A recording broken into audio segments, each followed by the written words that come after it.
Baahubali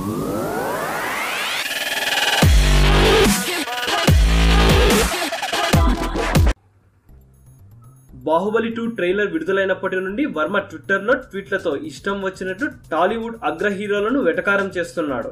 Tollywood powerful స్టార్లు national గా try చేసి ఘోరంగా ఫెయిల్ అయి రీజనల్ అయిపోయారు. బాహుబలి ట్రైలర్ సాధించిన రికార్డ్స్ ను ఉద్దేశించి చెబుతూ, ఈ ఫిగర్స్ ను చూసి టాలీవుడ్ లో ఎంతమంది ఆత్మహత్య చేసుకుంటారో అని భయంగా ఉంది అని చాలా వెటకారం చేశాడు. రామ్ గోపాల్ వర్మ పవన్ కళ్యాణ్ ఫ్యాన్స్ ని మళ్లీ కెలికాడు. ఎప్పుడు ఎవరో ఒకళ్ళని టార్గెట్ చేసే వర్మ ఈసారి ఏకంగా megastar, power star, super star Mahesh Babu, Rajinikanth అందరినీ కూడా ఒకేసారి కెలికి వాళ్ళ అభిమానులతో తిట్లు తింటున్నారు. ముఖ్యంగా సోషల్ మీడియాలో బాగా యాక్టివ్ గా ఉండే పవన్ అభిమానులు రామ్ గోపాల్ వర్మకు ఇలా వార్నింగ్లు ఇచ్చారు. ఒకరి సినిమా బాగుందని, ట్రైలర్ రికార్డ్స్ కొట్టిందని కుళ్ళుకునే వాళ్ళు పవన్ కళ్యాణ్ ఫ్యాన్స్ కాదు.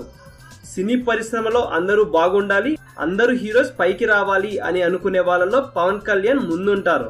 మా హీరోని కెలికే ముందు మీరు ఆయన గురించి ప్రభాస్ చెప్పిన కొన్ని మాటల్ని గుర్తు చేస్తున్నాం.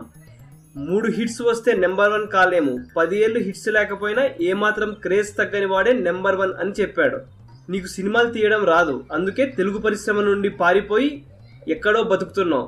నువ్వు అసలు సినిమా తీయడం మర్చిపోయి ట్విట్టర్ కి పాపులారిటీ తేవడం కోసం తెగ కష్టపడుతున్నట్లున్నావు. అప్పుడెప్పుడో పాకిస్తాన్ డైరెక్టర్ దగ్గర అసిస్టెంట్ గా పనిచేస్తా అని చెప్పావు. ఒకసారి వెళ్లి ఆ పాకిస్తాన్ దర్శకుడి దగ్గర జాయిన్ అయితే దేశానికి ఒక దరిద్రమైనా తగ్గేది. ఇండియాలో బ్రిటిష్ వాళ్ళు ఇచ్చి వెళ్లిన స్వాతంత్ర్యాన్ని నీకన్నా ఎవడూ పూర్తిగా వాడుకోవట్లేదు.